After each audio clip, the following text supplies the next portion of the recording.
तो पिछले क्लास में मोशन अंडर ग्रेविटी पढ़े थे, समझ में आ गया था। ठीक है, वर्टिकल मोशन हम लोग पढ़े, मोशन अंडर ग्रेविटी। किसी को कुछ पूछना है रे मोशन अंडर ग्रेविटी? परसों के क्लास में किसी को कुछ पूछना है, कुछ डाउट्स है तो बता दो, नहीं तो आज नया टॉपिक 2 डायमेंशनल मोशन पढ़ा है। 1 डायमेंशन हम लोग खत्म कर दिए, जिसमें पहला था हॉरिजॉन्टल मोशन और दूसरा था वर्टिकल मोशन। अरे कहो नहीं? No sir.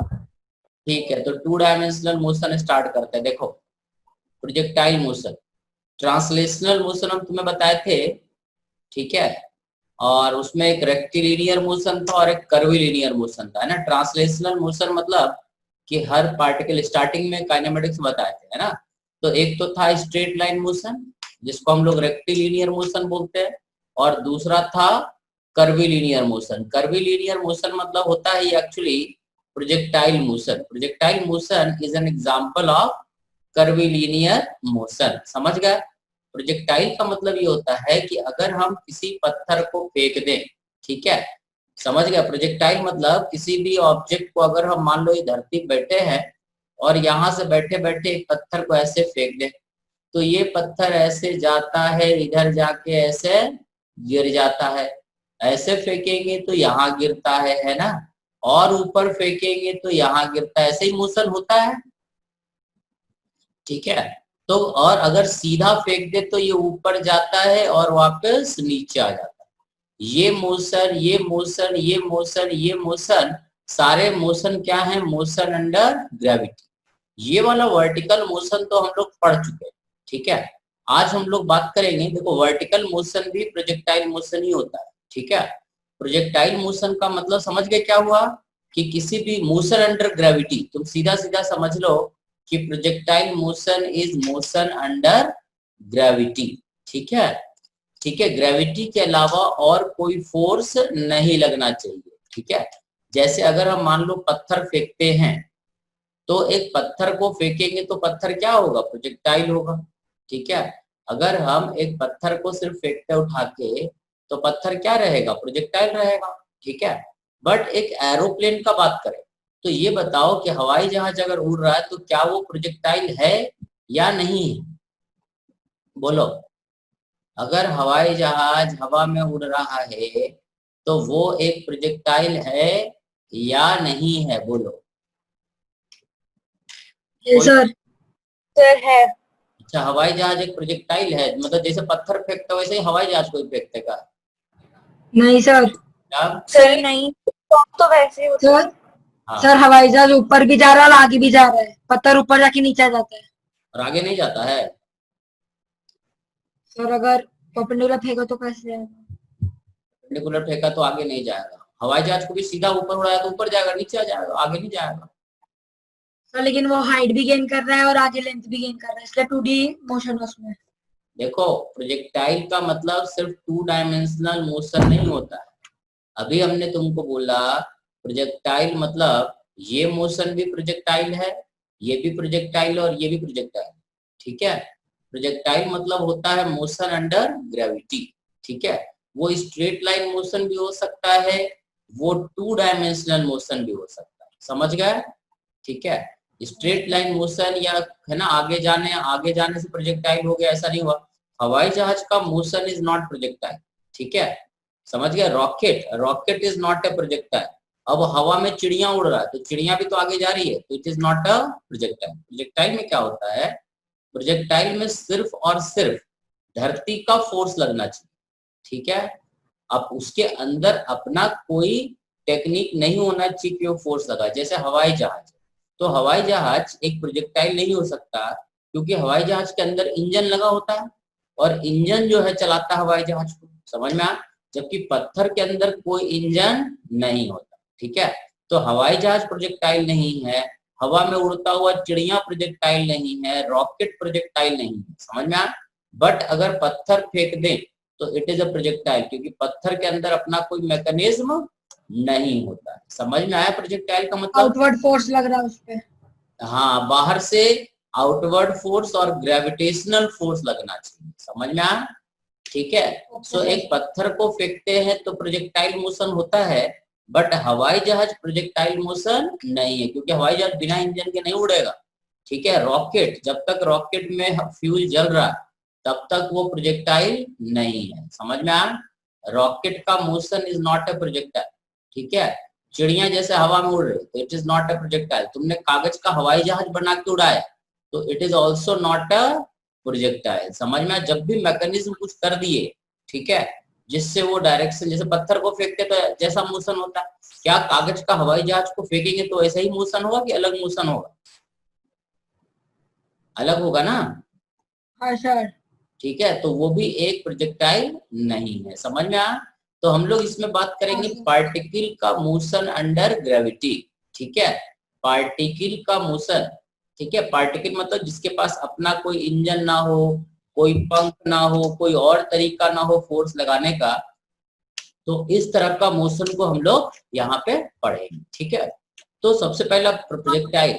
ठीक है, देख लो, समझ गए क्या बोले हैं हम? ठीक है, अब इसमें जो होता है पहला अजम्पशन प्रोजेक्टाइल का, देखो अजम्पशन क्या क्या हम लोग जो बात करें, हम लोग बात करेंगे पहला अजम्पशन। ठीक है, कि हम लोग मान लेंगे कि air resistance is not there. ठीक है, हम लोग मानेंगे कि जब हम पत्थर को फेंकते हैं तो एयर इज नॉट देयर, हवा नहीं होना चाहिए। ठीक है, पहला चीज, क्योंकि हवा कभी किधर बहेगा, कभी किधर फ्लो करेगा, कभी फॉरवर्ड फ्लो करेगा, कभी बैकवर्ड फ्लो करेगा, तो हवा भी जो है पत्थर के मोशन को चेंज कर देता है।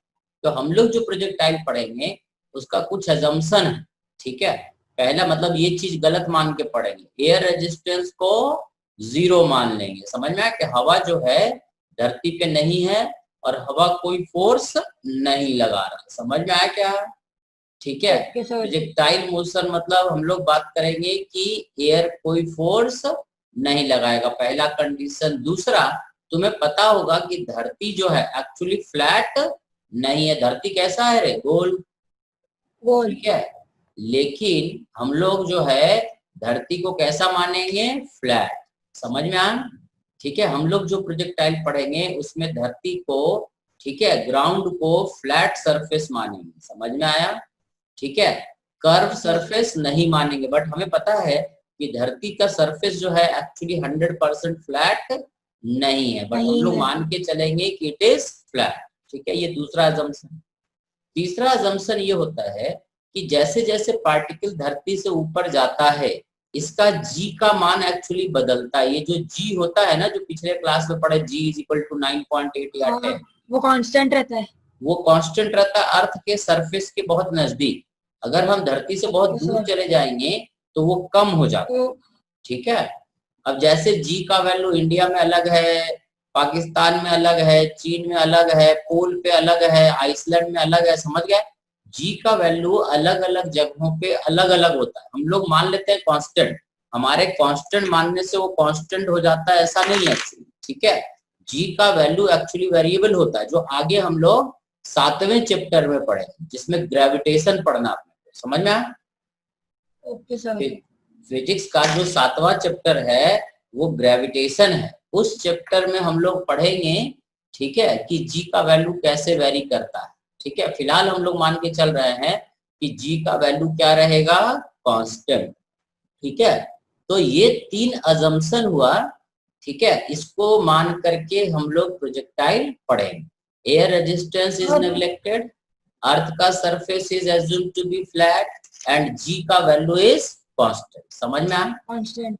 हाँ बोलो सर, अगर कोई ग्लाइडिंग ऑब्जेक्ट को कंसिडर करे तो क्या होगा? कौन से ऑब्जेक्ट का? अगर कोई ऑब्जेक्ट ग्लाइड कर रहा है तो? ग्लाइड कर रहा है तो इट इज नॉट प्रोजेक्टाइल। चिड़िया उड़ रही है, प्रोजेक्टाइल नहीं है। रॉकेट जा रहा है, प्रोजेक्टाइल नहीं है। हवाई जहाज जा रहा है, नहीं है। ठीक है, पत्थर फेंक दिए तो इट इज अ प्रोजेक्टाइल। समझ में आया? Okay sir. ठीक है, पत्थर को फेंके ना तो पत्थर एक प्रोजेक्टाइल मोशन होगा। समझ में आया? क्योंकि पत्थर कोई अपना कोई मैकेनिज्म फोर्स नहीं लगा सकता। समझ में आया? प्रोजेक्टाइल मोशन 2 डायमेंशनल मोशन भी हो सकता है, और वर्टिकली फेंकेंगे तो 1 डायमेंशन भी हो सकता है। समझ में आया? और ये अर्थ के बाहर जाके फेंकेंगे तो ये सर्कुलर मोशन भी होता है। फिलहाल ये चीज हम लोग बाद में बात करें। अब प्रोजेक्टाइल बताने से पहले तुमको प्रोजेक्टाइल का एक वीडियो दिखाएं कि अगर हम पत्थर को फेंकते हैं तो किस तरह का मोशन करता है, अलग अलग एंगल पे फेंकते हैं तो। ठीक है, तो हम उसको पहले चला लेते हैं और फिर तुम्हें दिखाने का कोशिश करते हैं। ये देखो स्क्रीन दिखा। अब यहाँ पर एक पत्थर है, यहाँ पे देखो पत्थर को हम अलग अलग एंगल पे फेंक रहे हैं, बट स्पीड फेंकने का क्या है, कांस्टेंट। ठीक है, इस पत्थर का फेंकने का स्पीड तो कांस्टेंट है, बट अलग अलग एंगल पे फेंकेंगे। इससे हॉरिजॉन्टल से, एक्स एक्सिस, ये हॉरिजॉन्टल लाइन एक्स एक्सिस है, ये वर्टिकल लाइन वाई एक्सिस है। अब तुम्हें इसमें सारे चीज ध्यान रखने हैं, इसी के बेसिस पे हम लोग प्रोजेक्टाइल पढ़ेंगे। अब पत्थर को यहाँ से फेंकेंगे, पहले कम एंगल से फेंकते हैं, स्पीड सेम है, पहले कम एंगल से फेंकते हैं, फिर थोड़ा एंगल बढ़ाते हैं, फिर थोड़ा और एंगल बढ़ाते हैं, और फिर सीधा वर्टिकल फेंकेंगे। ठीक है, और इस पत्थर के मोशन को देखना, और एक बार सबको एक साथ फेंकेंगे तो तुम्हें ये देखना है सबसे ज्यादा समय किसको लगता है, सबसे ज्यादा हाइट कौन जाता है, और सबसे ज्यादा दूर कौन जाता है। ठीक है, देखो ये पत्थर फेंके रहे, पहला, दूसरा देखो यहाँ गया, तीसरा और दूर गया। अब हमने एंगल और बढ़ाया, ग्रीन वाला नजदीक आ गया, और ब्लू वाला और नजदीक आ गया, और ये हमने एक व्हाइट वाला फेंका तो ये ऊपर गया और वापस नीचे आ गया। देखो व्हाइट वाला यहाँ तक गया, सबसे ऊपर व्हाइट वाला गया, और सबसे लास्ट व्हाइट वाला हवा में रहा। सबसे पहले ये वाला गिरा, फिर रेड वाला गिरा। समझ में आया? एक बार फिर से देखो जरा इसको, दूसरी बार, तीसरी बार ये और दूर गया, बट एंगल बढ़ाए तो फिर डिस्टेंस कम होने लगा। ठीक है, और एंगल बढ़ाए तो डिस्टेंस और कम हो गया, ये सीधा ऊपर गया। अब एक साथ फेंकेंगे तो देखना सबसे पहले कौन गिरता है। देखो सबसे पहले ये, फिर ये, फिर ये, फिर ये, और फिर ये, आखिरी में सबसे व्हाइट वाला गिरा है ना। दिख गया, समझ गया? ठीक है, अब इसको बात समझ में आ गया। अब इसी चीज को अपने को एनालाइज करना है प्रोजेक्टाइल में। तो सबसे पहला हम लोग क्या करते हैं कि ये तो तुम समझ गया कि कैसे ये सारे मोशन 2 डायमेंशनल मोशन थे। ठीक है, और अलग अलग एंगल पे 20 मीटर पर सेकंड से पत्थर को फेंके। क्लियर है? प्रोजेक्टाइल क्लियर हो गया तुमको कैसा मोशन होगा? वो स्ट्रेट लाइन भी हो सकता है, कर्व भी हो सकता है। ठीक है, अब देखो जैसे मान लो, अब प्रोजेक्टाइल का सारा डेरिवेशन करते हैं। जैसे हमने प्रोजेक्टाइल को फेंका, यहाँ मान लो ये ग्राउंड था, है ना, ये हमारा ग्राउंड था, ये एक्स एक्सिस था, ये वाई एक्सिस था, यही था ना, ये एक्स एक्सिस था, ये वाई एक्सिस था। अब हमने किसी एंगल पे पत्थर को फेंका, किस स्पीड से फेंका, v0 से। कितने एंगल पे? थीटा एंगल पे। तो इसको हम लोग क्या बोलते हैं? ऑरिजिन। ठीक है, अब देखो प्रोजेक्टाइल में क्या करते हैं, पहले हम सारे फॉर्मूले डिराइव करेंगे और लॉजिक समझाएंगे। आज का काम सिर्फ फॉर्मूला डिराइव करना और लॉजिक है ना समझाना। ठीक है, अब हमने एक पत्थर फेंका किसी एंगल पे, कितने स्पीड से फेंका? v0 से। इस v0 को बोलते हैं, this v0 is called speed of projection. ठीक है, इसको बोलते हैं स्पीड ऑफ प्रोजेक्शन। ठीक है, ये थीटा को बोलते हैं, थीटा हमेशा हॉरिजॉन्टल से एक्स एक्सिस से लेते हैं, थीटा को बोलते हैं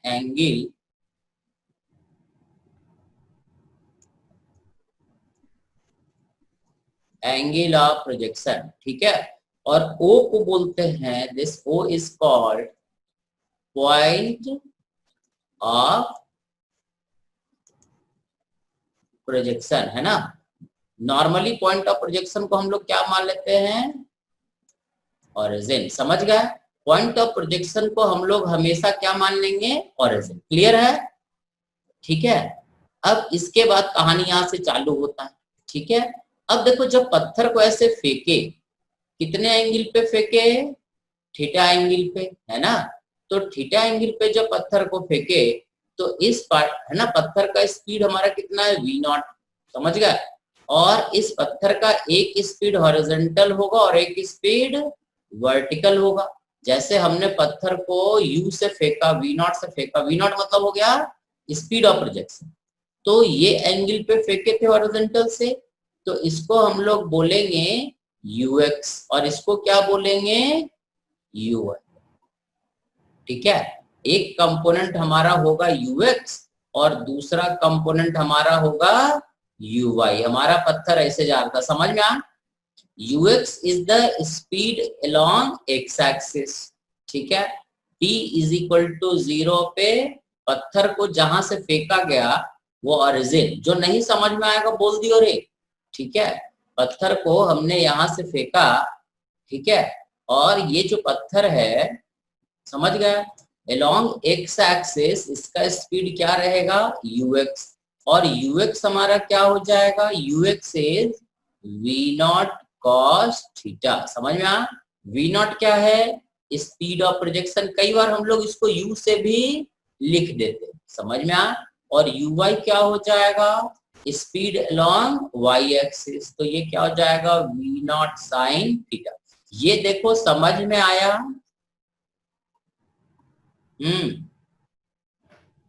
अरे ये समझ में आया क्या लिखे?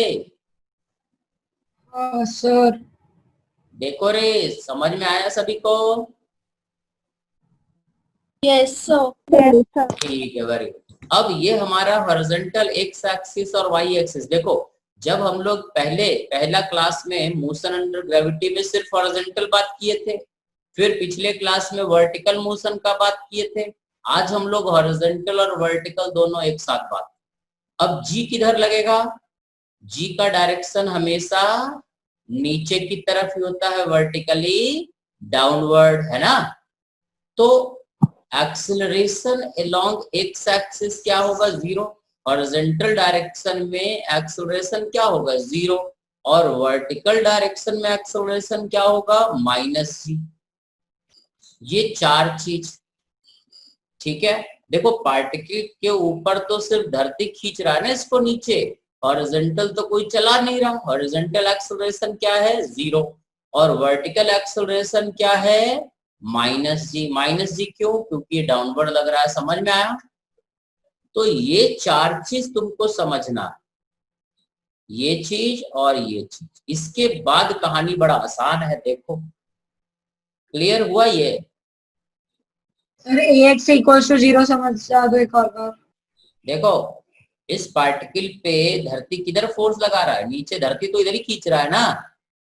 हाँ सर। हॉरिजॉन्टल डायरेक्शन में कोई खींच रहा है, इधर कोई खींच रहा, नहीं खींच रहा, तो एक्सेलरेशन 0। और नीचे की तरफ धरती हमेशा किसी भी चीज को नीचे ही खींचती है, तो ये हमारा हो जाएगा वर्टिकल डायरेक्शन, वाई डायरेक्शन में है ना ये जी जो है किधर है, वाई के अपोजिट। तो हॉरिजॉन्टल एक्सेलरेशन 0 और वर्टिकल एक्सेलरेशन -g। एक्स मतलब हॉरिजॉन्टल और वाई मतलब वर्टिकल, ठीक है, समझ गया? तो जब हम इस पत्थर को फेंके तो ये चार चीज तुमको लिखने आना चाहिए, इसके बाद कहानी बड़ा आसान है, ठीक है। आगे बढ़े, देख लो। चलो इसका हम एक और वीडियो दिखा देते, तुम लोग देखो, एक और वीडियो देखो, ठीक है। ये जो पत्थर फेंके ना, इसका मोशन देखो, 1 मिनट दिखा रहे हैं। ये देखो, ये पत्थर है रे, है ना, ये हमारा हॉरिजॉन्टल ग्राउंड है, ठीक है, ये वर्टिकल ग्राउंड है, और पत्थर को यहाँ से फेंकते हैं, तो ये पत्थर देखना कैसा मोशन करेगा। ये तुमको एक बार इसको एनालाइज करना है, इस मोशन को, इसी मोशन को हम लोग पढ़ने का कोशिश कर। देखो पत्थर हॉरिजॉन्टली आगे जा रहा, ठीक है, आगे जा रहा है ना इधर से, और वर्टिकली भी गया। ये पत्थर का मोशन अगर तुम देखो तो ये हॉरिजॉन्टल भी जा रहा है और वर्टिकली ऊपर गया और फिर नीचे गिर गया। अब इसका लोकस देखो, ठीक है, ये इस तरह का लोकस बनेगा। यहाँ पे का ये हर 1 सेकंड का लोकस, समझ में आया, हर 1 सेकंड का ये लोकस है। तो तुम देखो कि यहाँ पे स्पीड ज्यादा इसलिए गैप ज्यादा है, और यहाँ पे जाते जाते गैप क्या हो गया, 0, और यहाँ पे फिर गैप वैसे ही हो गया है ना। मतलब यहाँ पे स्पीड ज्यादा था और धीरे धीरे स्पीड क्या होता गया, कम होता गया, कम होता गया, और यहाँ पे स्पीड कम से कम हो गया। ये पार्टिकल का लोकस बना इस तरह, ठीक है। तो पार्टिकल देखो एक्स डायरेक्शन में भी जा रहा है और वाई डायरेक्शन में भी जा रहा है ना। तो पार्टिकल का हॉरिजॉन्टल स्पीड भी होगा और वर्टिकल स्पीड भी होगा। समझ में आया बात?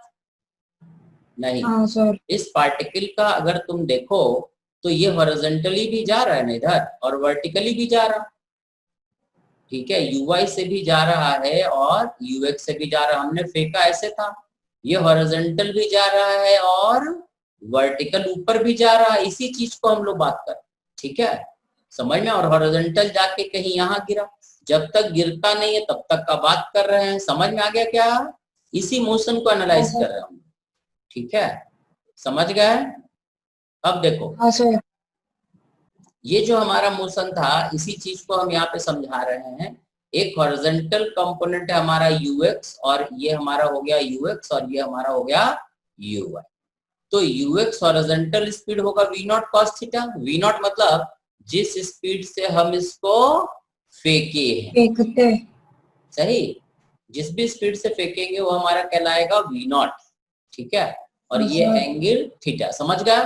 अब हमने जब पत्थर को फेंका तो हमें दो चीज पता चला, ठीक है, हमें क्या क्या पता चला, ठीक है, एक पता चला ux और ux is v naught cos theta, ठीक है, और uy is v not sin theta, ठीक है, and ax is 0 and ay is -g। ये चार चीज तुमको लिखने आना चाहिए, ये चार चीज समझ गए तो अब क्या करना है देखो, यहां तक क्लियर है?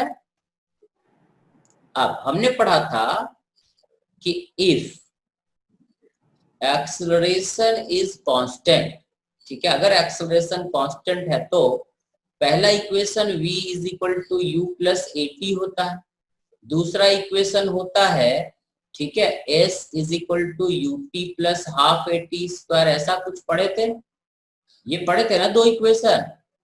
अगर एक और इक्वेशन पढ़े थे बट यही दो से काम करना चल जाता।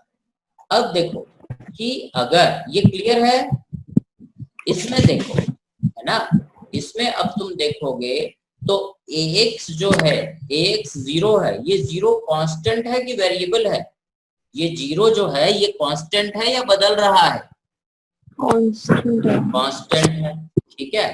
सो क्योंकि ax कांस्टेंट है तो हम सबसे पहले यहाँ पे क्या अब लिखते हैं देखो, ठीक है, हम यहाँ पे लिख देते हैं v is equal to u plus at, but यहाँ x लगाएंगे तो यहाँ भी x और यहाँ भी x, ठीक है, और यहाँ पर लिख देते हैं s is equal to ut plus half at square, यहाँ भी x लगाएंगे, यहाँ भी x लगाएंगे और यहाँ भी x लगाएंगे, ठीक है।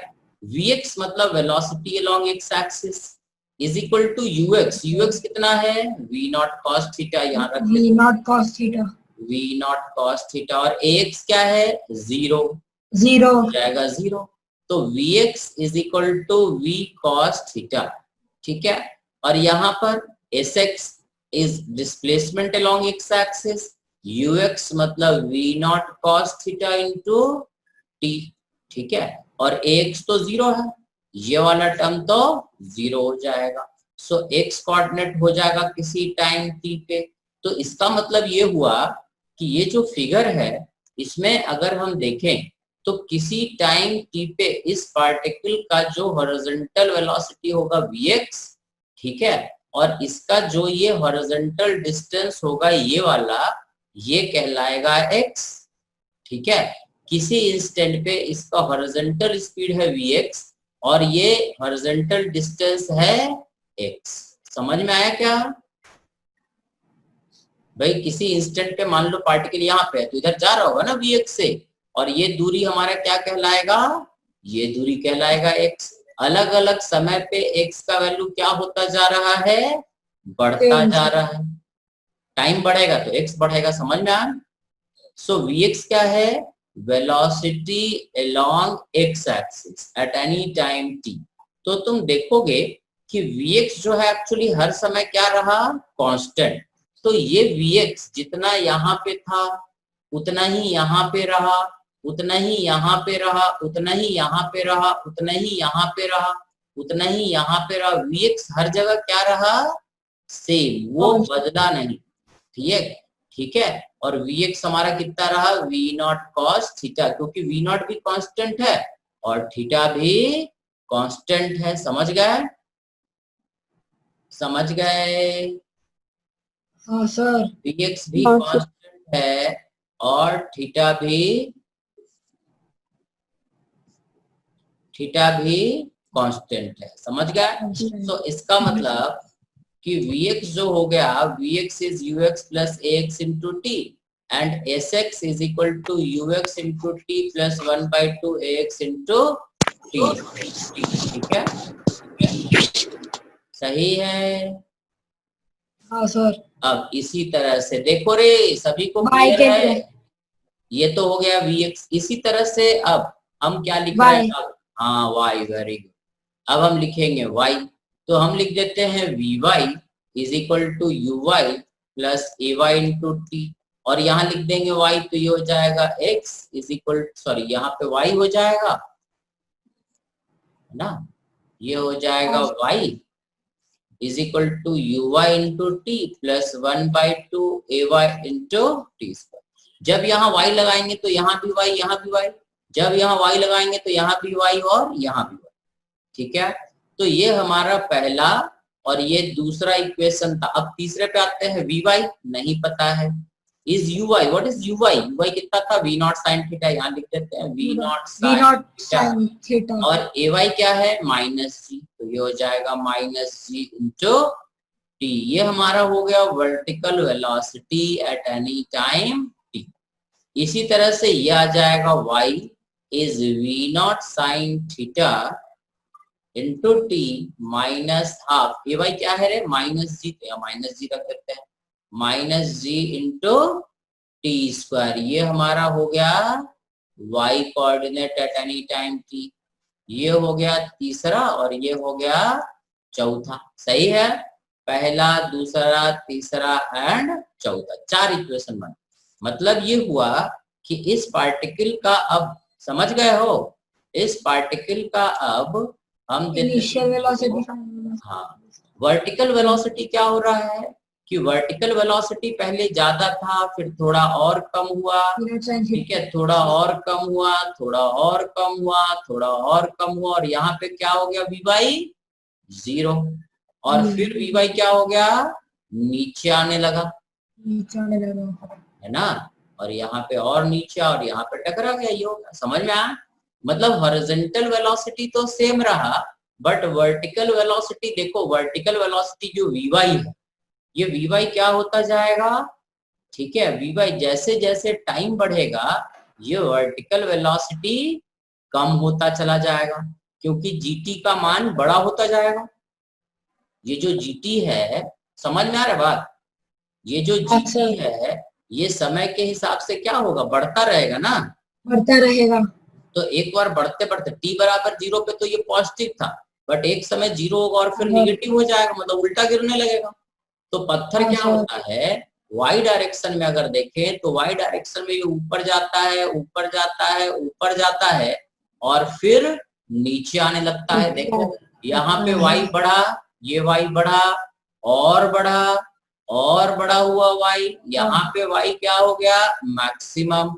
फिर क्या हुआ? y घटने लगा क्योंकि पार्टिकल नीचे आने लगा, है ना। बट x हमेशा देखो बढ़ते जा रहा है, x तो आगे ही जा रहा है, डिस्टेंस बढ़ती जाएगी, हॉरिजॉन्टल डिस्टेंस बढ़ता जाए, बट वर्टिकल डिस्टेंस क्या होता है? मैक्सिमम होने के बाद फिर घटता है, लगता है, उल्टा आने लगता है ना, पार्टिकल नीचे जाने लगता है। समझ में आया? ठीक है।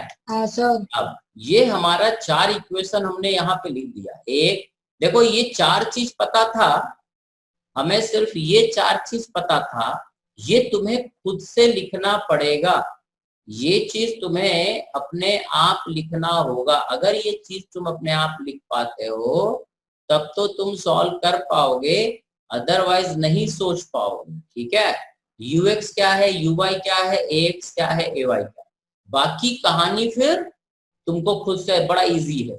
ठीक है, देख लो जरा एक बार, किसी को डाउट है तो बता दो। ये 4 इक्वेशन उतारना है, ये v is equal to u plus 80 में एक बार हम x लगाए और एक बार y लगा दिए, है ना। जब यहाँ x लगाएंगे तो यहाँ भी x, यहाँ भी x, और जब यहाँ x लगाएंगे तो यहाँ और यहाँ दोनों जगह x।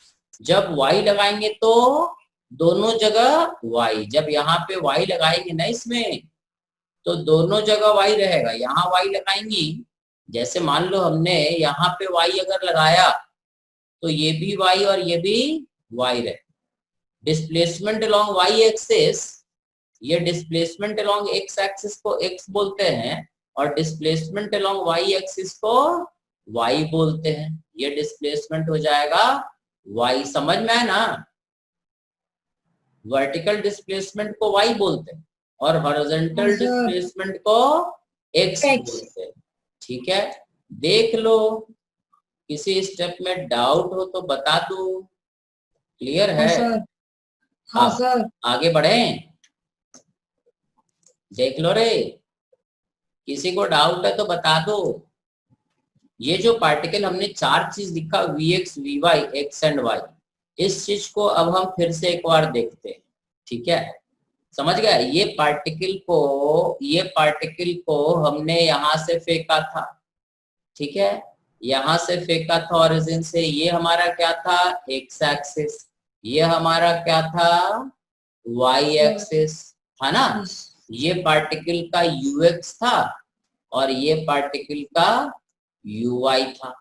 ठीक है, किसी टाइम टी पे पार्टिकल का ये एक्स दूरी था और ये वाई दूरी था किसी टाइम टी पे। तो हमने चार चीज लिखा। ठीक है, चार चीज क्या लिखा? Vx is V0 cos theta. V0 cos theta. And Vy is equal to V0 sin theta. Minus GT. Minus G. याद आया? खा गए? हाँ सर, याद है। V0 cos theta into T और y हमने लिखा, ये एक टर्म था V0 sin theta T minus half GT square. अरे वाह, very good. V0 sin theta into T minus half GT square. ठीक है, ये चार चीज लिखी। अब इसके बाद तुम्हें क्या करना? ठीक है, ये जो पॉइंट है इसको बोलते हैं हाईएस्ट पॉइंट। ठीक है, ये हाईएस्ट पॉइंट। अब देखो एक चीज बताओ कि जब ये पत्थर हाईएस्ट पॉइंट पे होगा तो उस समय क्या होगा? जब ये पार्टिकल, ठीक है, ये y का क्या है? Maximum value. इस मैक्सिमम वैल्यू को हम लोग मैक्सिमम हाइट h भी बोलते हैं। समझ में आया?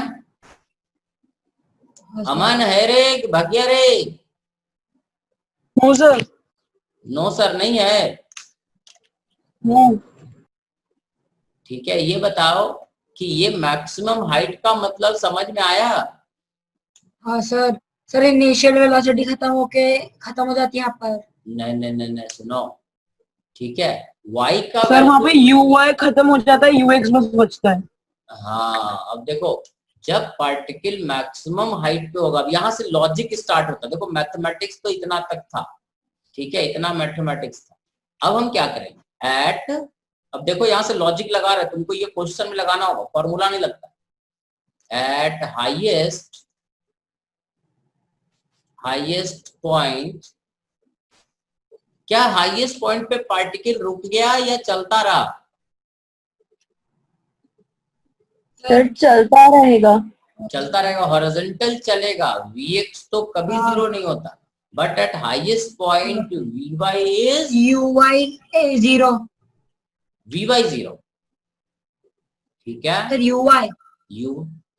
Vy ना, वर्टिकल वेलोसिटी ना। हाँ सर। ये जीरो ना, Uy नहीं है, Vy है।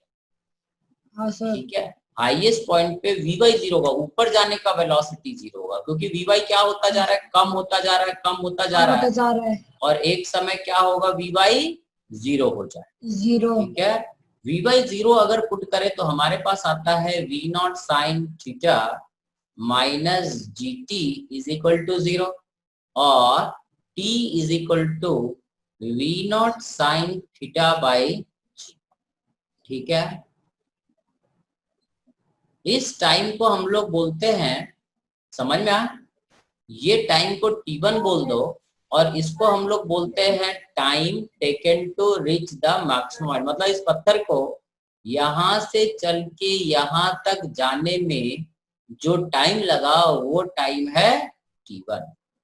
ठीक है, T1 is V0 sin theta by G and T1 को बोलते हैं time taken to reach maximum height. ठीक है, कई बार इस टाइम को टाइम ऑफ एसेंट भी बोलते हैं। असेंडिंग डिसेंडिंग समझते हो ना,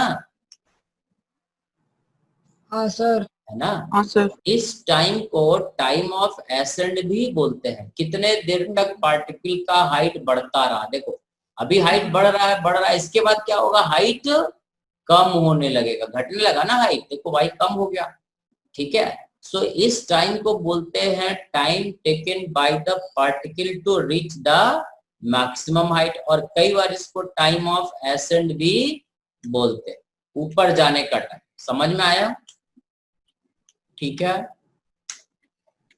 अरे सही रे।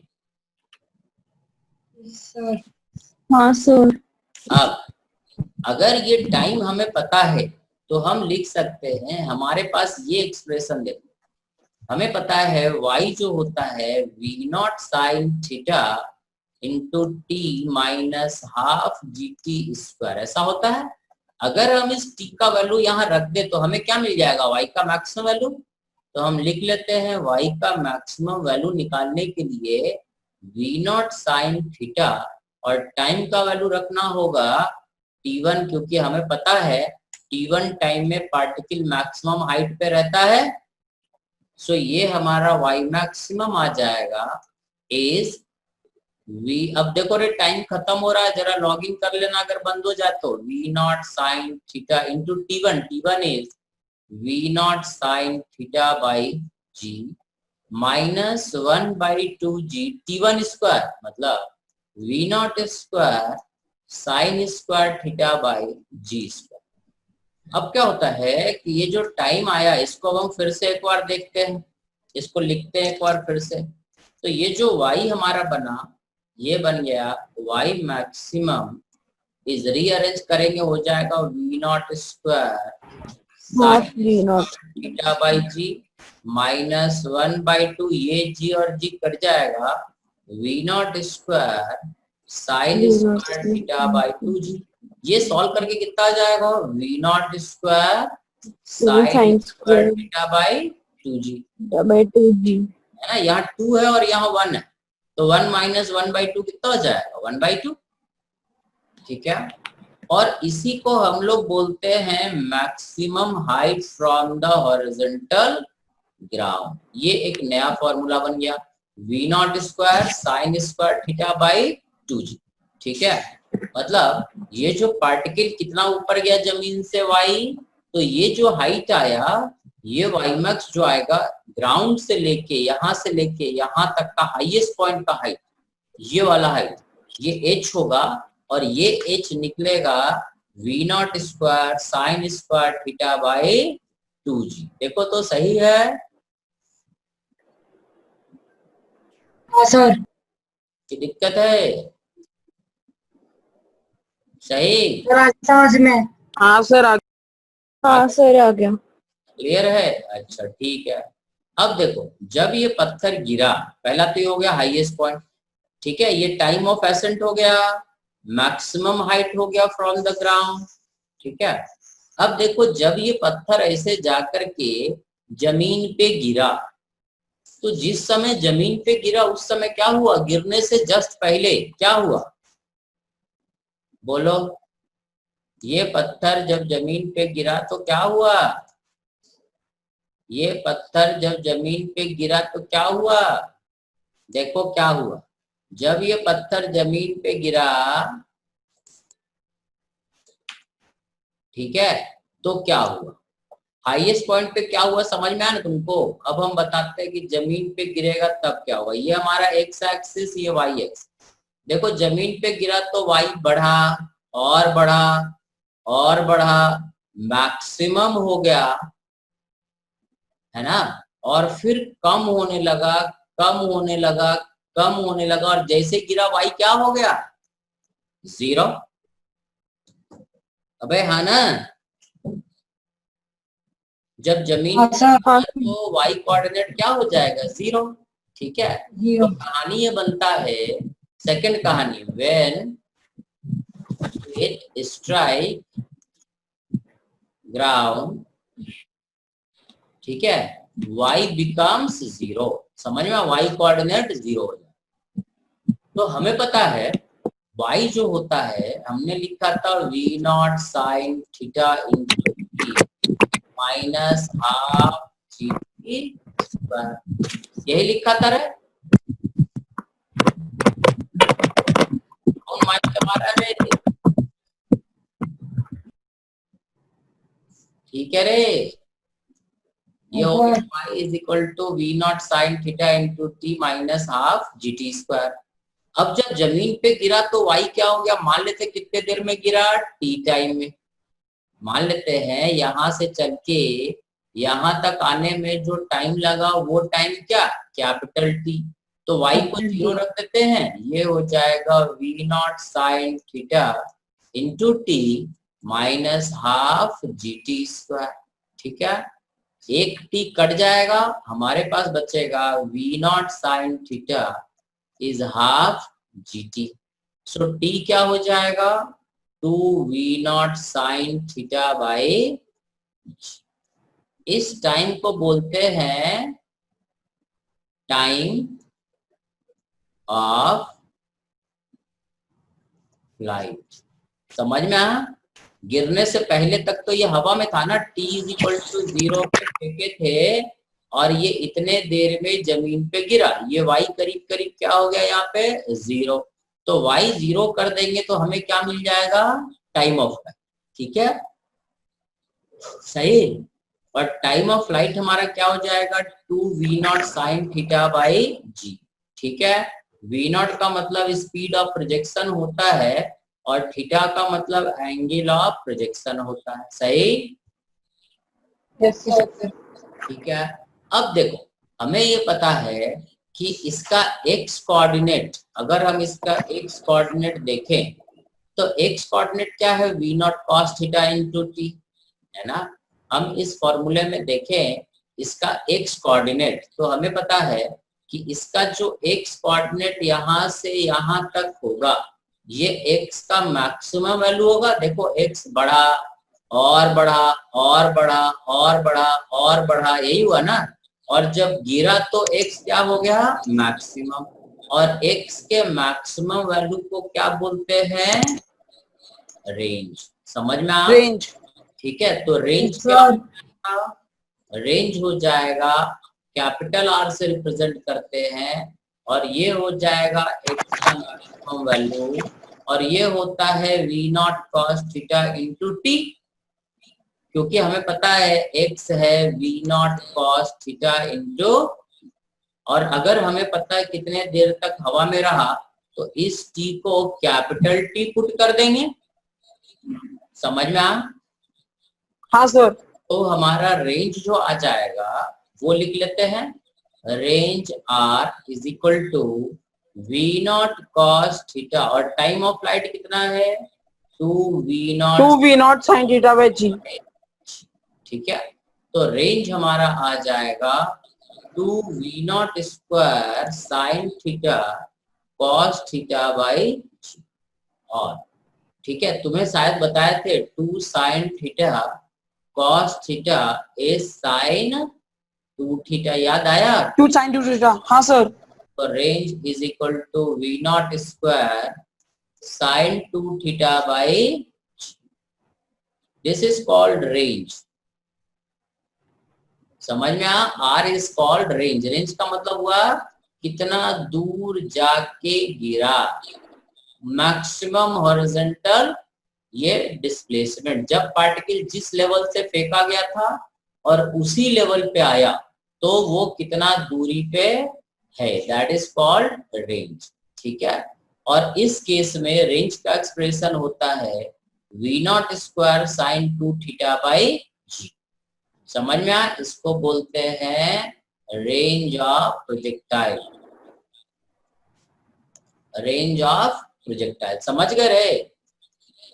हाँ सर। देखो डाउट है क्या क्या कर दिए समझ में। देखो इसमें अपने को सिर्फ क्या चीज पता था, ये 4 चीज पता था। कहाँ गया है 4 चीज, ये ux uy ये पता था, ux पता था, uy पता था, ax पता था और ay पता था, है ना। ये 4 चीज जब हमें पता था, ये 4 चीज पता था, इस 4 चीजों से हमने कई सारे चीजें कैलकुलेट कर लिया, ये 4 चीजों से सब कैलकुलेट किया ना, यस और ये सर 4 चीजों से ही सारा चीज अपना आया है, समझ यस में सर आया? ये 4 चीज लिख लिए तो सारा फॉर्मूला तुम्हारा अपने आप बनाना है तुमको, ठीक है। अब देखो, क्लियर है यहाँ तक? हाँ सर। अब आते हैं, देखो हमने लिखा, ठीक है। अब इसके बाद आते हैं इक्वेशन ऑफ प्रोजेक्टाइल। इक्वेशन में क्या होता है, x है हमारा क्या, v not cos theta into t, और y क्या है, v naught sine theta into t minus half g t square, ऐसा है। तो पहला इक्वेशन से हम यहाँ से लिख सकते हैं कि t is equal to x by v naught cos theta, और इस t का वैल्यू यहाँ पे और यहाँ पे रख देते हैं, तो y हमारा आ जाएगा v not cos theta into t, मतलब x by v naught sine, अब ये साइन था, v naught sine theta by cos theta minus g t square, मतलब हो जाएगा x square by v naught square cos square theta, और y ये v naught cut जाएगा, साइन बाई कॉस क्या, tan theta into x minus g by 2 v naught square cos square theta into x square, ठीक है। इसको तुम लिख सकते हो y is equal to a x minus b x square, ठीक है, where a is equal to tan theta and b is equal to g by 2 v naught square cos square theta। समझ में आया क्या? ये a और b का value समझ गए? इसको बोलते हैं इक्वेशन ऑफ ट्रैजेक्टरी और इक्वेशन ऑफ प्रोजेक्टाइल, ठीक है। It is also actually equation of parabola, समझ में आ? कभी भी इस तरह का इक्वेशन अगर आता है जिसका एक्स स्क्वायर का कोफिशिएंट नेगेटिव हो, तो ये पैराबोला होता है, और ये कुछ इस तरह से खुलता है, नीचे की तरफ मुंह खुलता है, समझ में आया?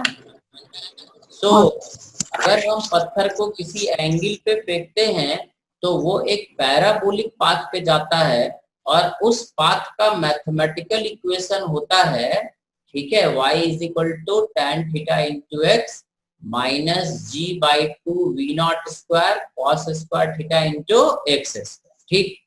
इसको हम लोग कई बार a मान लेते हैं और इसको पूरे को b मान लेते हैं। तो ये इक्वेशन ऑफ ट्रैजेक्टरी या इक्वेशन ऑफ प्रोजेक्टाइल भी बोलते हैं, समझ में? Which is actually is a equation of parabola, मतलब पत्थर को अगर 90 डिग्री के अलावा किसी भी एंगल पे फेंकते हैं तो वो एक पैराबोलिक पाथ पे जाता है, ठीक है। मतलब projectile is having a parabolic, समझ गए क्या? प्रोजेक्टाइल पैराबोलिक पाथ पे चलता है, क्लियर है? समझ गए? यहाँ पर y मैक्सिमम हाइट है ना? नहीं, y जनरल हाइट है, ये x है, y मैक्सिमम अगर होता तो y का मैक्सिमम सब कचरा कर दिया ना रे, तो y का मैक्सिमम वैल्यू ये है, v naught sign square theta, ये है y का मैक्सिमम वैल्यू, ये y का जनरल वैल्यू है। किसी समय पे जब x है तो y है, तो x का इक्वेशन हमें पता है और y का इक्वेशन हमें पता है, ठीक है। हमने यहाँ लिख रखा है ना, ये देखो x बराबर v naught cos theta into t, ये लिखा है, और y बराबर दिस, यहाँ से t का वैल्यू हम लिखेंगे x by v naught cos theta लिख देंगे, और इस t का वैल्यू यहाँ पे और यहाँ पे चिपका दे तो ये y मिलेगा, ठीक है। और इसी इक्वेशन को बोलते हैं इक्वेशन ऑफ ट्रैजेक्टरी और इक्वेशन ऑफ प्रोजेक्टाइल। समझ में आया? हाँ सर। देख लो रे, नहीं समझ में फिर बता दें, क्योंकि ये थोड़ा टेढ़ा होता है इसका क्वेश्चन, क्योंकि इसमें दो चीज है, एक एक्स भी है, हॉरिजॉन्टल मोशन भी है, और दूसरा वर्टिकल मोशन भी है ना। मोशन अंडर ग्रेविटी जो हम लोग पढ़े थे वो वाई डायरेक्शन में पढ़े थे, और हॉरिजॉन्टल मोशन एक्स डायरेक्शन में पढ़े थे। ये दोनों को मिला देते हैं ना तो प्रोजेक्टाइल बनता है, ठीक है। तो प्रोजेक्टाइल एक्चुअली कुछ नहीं है, 2 वन डायमेंशनल मोशन को जोड़ देते हैं तो प्रोजेक्टाइल बन जाता है, ठीक है। तो इसमें हम लोग एक्स डायरेक्शन को अलग से बात करते हैं और वाई डायरेक्शन का अलग से बात करते हैं, और दोनों को मिला देते हैं तो सारे इक्वेशन डिराइव हो जाते हैं। प्रोजेक्टाइल का जितना भी इक्वेशन था, टाइम ऑफ एसेंट निकल गया, टोटल टाइम ऑफ फ्लाइट निकाल दिए, ये निकल गया, ठीक है, रेंज निकाल दिए, मैक्सिमम हाइट निकाल दिए, सब निकल गया ना। इक्वेशन ऑफ ट्रेजेक्टरी ये निकाल दिए, समझ गया? हाँ सर। ठीक है, ये सारा projectile, this is projectile. Projectile में दो चीज पढ़ना अपने को, projectile on horizontal ground and projectile on inclined plane. Sir मेरा एक डाउट है। हाँ बोलो। सर इक्वेशन ऑफ ट्रेजेक्टरी किस काम की होती है अपने लिए? अब देखो, कोई भी इक्वेशन है क्या बताता है? रास्ता बताता है। जैसे स्ट्रेट लाइन होता है, अगर हम तुमसे बोले पार्टिकल स्ट्रेट लाइन पे जा रहा है तो तुम समझ जाते हो ना स्ट्रेट लाइन मतलब क्या हुआ। हाँ सर। तो अपन तो बोलते हैं कि पार्टिकल स्ट्रेट लाइन पे जाता है, ठीक है, बट मैथ में बोलते हैं स्ट्रेट लाइन मतलब y is equal to mx plus C. mx plus C, हाँ सर। उनको बोलोगे इलिप्स, तो इलिप्स का मतलब समझाएंगे x square by a square plus y square plus y square by b square. ये मैथ्स वाले ऐसे समझेंगे। मैथ्स वालों को हाँ सर। प्रोजेक्टाइल का equation x minus b x square होता है तो वो देख के समझ जाएंगे कि पैराबोला होता है। पैराबोला समझ में आया? मैथमेटिकल इक्वेशन ऑफ प्रोजेक्टाइल जो है वो ये है, y is equal to equation of trajectory. हम लोग उसको इक्वेशन ऑफ ट्रेजेक्टरी बोलते हैं और मैथ्स वाले उसको पैराबोला बोलते हैं। समझ गए? हम लोग इसको स्ट्रेट लाइन पाथ बोलते हैं, हम लोग बोलेंगे इलिप्टिकल पाथ में घूम रहा है, बट मैथ्स वाले इसको बोलेंगे इलिप्स का इक्वेशन। हम लोग बोलेंगे ये पैराबोलिक पे पार्टिकल चल रहा है, वो लोग बोलेंगे ना इक्वेशन ऑफ पैराबोला। समझ गए? ठीक है, तो ये जो मैथमेटिकल इक्वेशन है ना पैराबोला का, तो ये पार्टिकल को जब हम किसी एंगल पे फेंकते हैं तो वो पैराबोलिक पाथ पे जाता है, उसी को हम लोग इक्वेशन ऑफ ट्रेजेक्टरी बोलते हैं। ये मैथमेटिकल इक्वेशन ही तो है,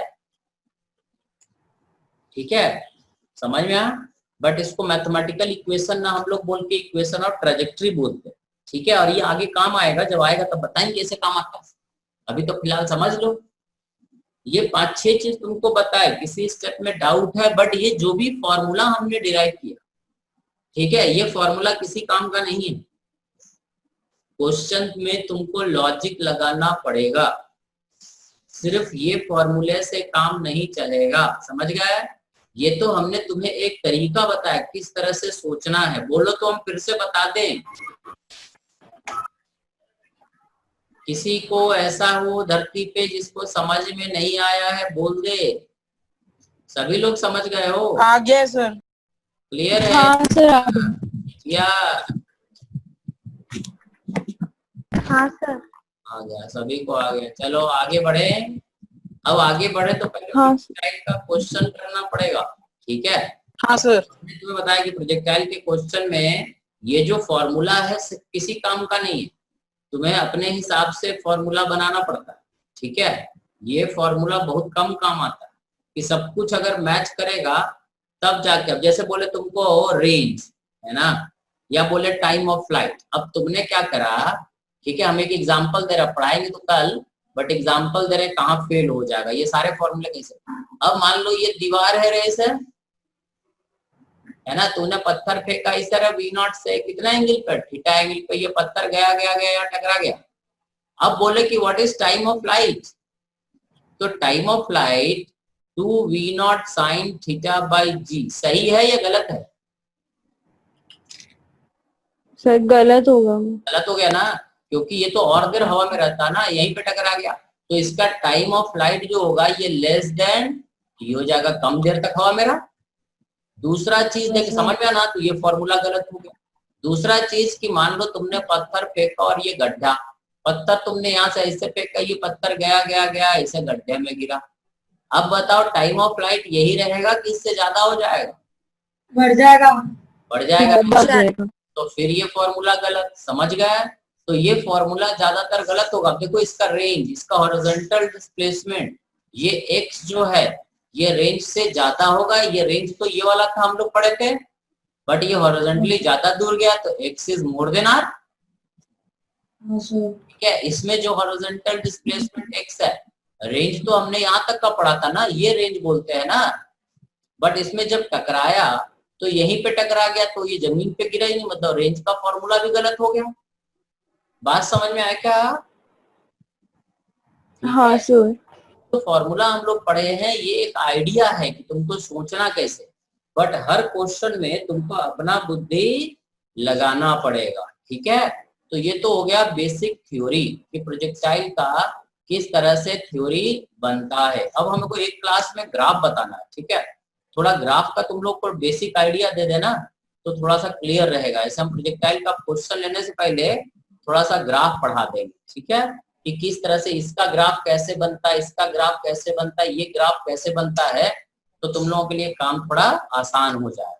अब एससी वर्मा का, ठीक है, क्योंकि ग्राफ अभी पढ़ाना बचा हुआ है, ग्राफ हमको एक क्लास परसों के क्लास में ग्राफ पढ़ाएंगे। ठीक है, और प्रोजेक्टाइल थोड़ा तुम लोग भी कोशिश करोगे। ठीक है, और थोड़ा थ्योरी अपने पैकेज से पढ़ लेना, एससी वर्मा से पढ़ लेना। किसी को कोई डाउट है? एससी वर्मा का 20-25 क्वेश्चन करने बोले थे, 1 डायमेंशन क्वेश्चन करने बोले थे रे, कोई नहीं किया है, सब चुप बैठे हैं। चलो इसमें बता दो, कुछ पूछना हो इसमें तो बताओ, कुछ लॉजिक अगर नहीं समझ में आया तो बता दो। अभी जो लॉजिक समझाए ये सभी को समझ में आ गया, प्रोजेक्टाइल क्या होता है और क्या तुम्हें दिया हुआ है और क्या कैलकुलेट करना है। ठीक है, देख लो। हाँ सर। क्योंकि क्वेश्चन करेंगे ना तो इसका क्वेश्चन बड़ा अच्छा अच्छा क्वेश्चन बनता है, बहुत कॉन्सेप्चुअल क्वेश्चन। तो क्वेश्चन अगले क्लास में करेंगे, पहले इसको थोड़ा तुम लोग थ्योरी पढ़ लो, प्रोजेक्टाइल ऑन हॉरिजॉन्टल ग्राउंड, और यही प्रोजेक्टाइल ऑन इंक्लाइन प्लेन में भी काम आए। ठीक है, अभी हम लोग जो भी पत्थर फेंक रहे हैं वो जमीन से बैठ के फेंक रहे हैं। अगले हेडिंग में पढ़ेंगे रिलेटिव, तो पता चला गाड़ी पे चलते हुए गाड़ी से पत्थर फेंक दिए तो उसका कहानी और भारी हो जाता है, समझ गया? नाव पे बैठे हुए पत्थर फेंक दिए, ठीक है, तो उसका कहानी थोड़ा बदल जाता है। तो इसलिए इसको थोड़ा अच्छे से पढ़ो और जो भी दिक्कत हो वो लेके आओ, और थोड़ा क्वेश्चन ट्राई करो। एससी वर्मा का 25 क्वेश्चन सभी लोग ट्राई करो रे, सिर्फ ग्राफ वाला क्वेश्चन छोड़ देना। ग्राफ हम परसों कर लिया सर। कर लिया रे, वेरी गुड। हाँ सर, कितना? सारे कर लिए, बस वो ग्राफ वालों को छोड़ के जो क्योंकि आपने बोला था। हाँ, ग्राफ वाला क्वेश्चन हमको बताना है। परसों ग्राफ पढ़ाते तुम लोगों को कि ग्राफ ड्रॉ कैसे करते और ग्राफ क्या बताता है। ठीक है, और आज किसी को डाउट हो तो बता दो, वेरी गुड। एक देखो सारे क्वेश्चन 1 डायमेंशन का कर लिया, हॉरिजॉन्टल और वर्टिकल। प्रोजेक्टाइल नहीं करना है, बाकी सब लोग भी ट्राई करो। डीसीटी रे अमन? सर डीसीटी 1 और 2 हो गई। हो गया 1 और 2? अरे वाह, वेरी गुड, हाँ सर। Very good. और कोई रे? सर मेरी भी हो गई। अरे वाह, वेरी गुड। और मानसवी क्या डाउट था? बोलो, डाउट बताओ। तो कुछ भेजी थी डाउट, क्या डाउट आ रहा था? सर डीसीटी 1 का 10th क्वेश्चन, उसका मैं बहुत ट्राई कर रही हूँ, आंसर ही नहीं आ रहा है उसका। हाँ बोलो तो, बड़ा पढ़ो तो है question. A body covers 2 meter in first 2 seconds and 14 meter in the next 4 seconds. Question number DCT 1, DCT 1 ना? हाँ सर। क्वेश्चन नंबर 10, चलो पढ़ो, क्या बोल रहा है question? A body covers 2 meter in first 2 seconds and 14 meter in the next 4 seconds. एक minute, Its velocity 14 metre in next 4 seconds. 4 second. अच्छा देखो, अब देखो देखो देखो क्या करना है, क्या निकालना अपने को?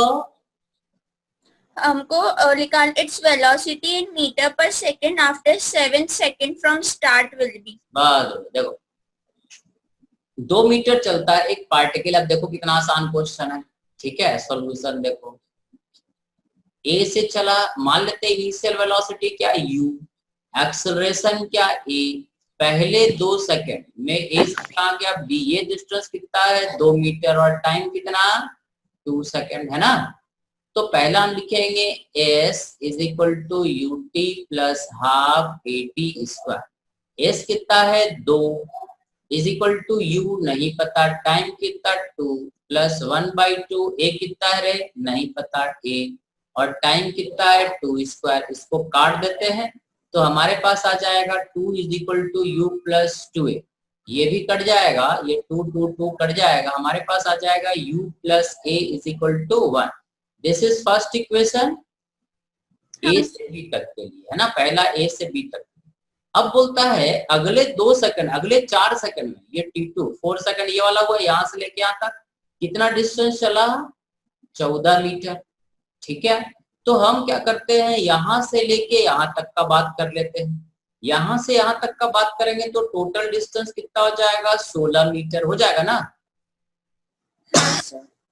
और टाइम कितना हो जाएगा 6 सेकंड, और इनिशियल वेलोसिटी u रहेगा तो u into 6 plus 1/2 a into 6 का स्क्वायर।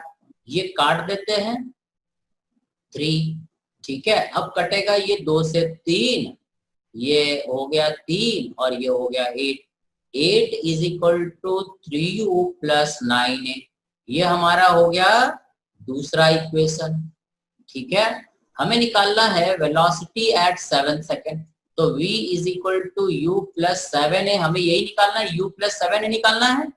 अब हमारे पास जो है ये तीनों इक्वेशन देखो, u plus a is equal to 1 and 3u plus 9a is equal to 8। ये क्या करते हैं, a का वैल्यू हम लिख देते हैं 1 माइनस u यहाँ से, और यहाँ सब्स्टिट्यूट कर देते हैं, तो 3u plus 9 1 minus u is equal to 8। Yes sir, ये आ जाएगा 3u plus 9 minus 9u is equal to 8। और ठीक है, इसको इधर लेके चले जाओ, इधर माइनस 6u, ये होगा ना 3 और 9 माइनस 6u, और ये हो जाएगा इज इक्वल टू माइनस 1। 9 इधर चला जाएगा, माइनस माइनस कट गया, और u is equal to 1/6।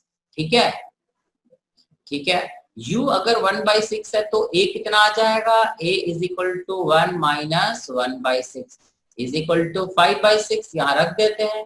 So v हो जाएगा u 1/6 plus 7 into 5/6, so v is equal to 35 और एक 36, 36/6 दैट इज 6 मीटर पर। का दिया रे आंसर? सर वही है जो आपने बताया। समझ में आया बात? हाँ सर। देखो सॉल्यूशन, ठीक है, थोड़ा लॉजिक लगाना पड़ता है, बुद्धि लगाना पड़ेगा। ठीक है, सर ये सर ये वाला मेरा आ गया था। आ गया था, वेरी गुड, तो बहुत बड़ा गधा हो गया। यहाँ से यहाँ तक पार्टिकल गया और एक बार यहाँ से आ गया, इनका आ गया था। और कोई बोलो रे, DCT 1 और 2 कर लेना सभी को, सभी लोग भिड़ो, और बोलो, और बोलो, और क्या डाउट है?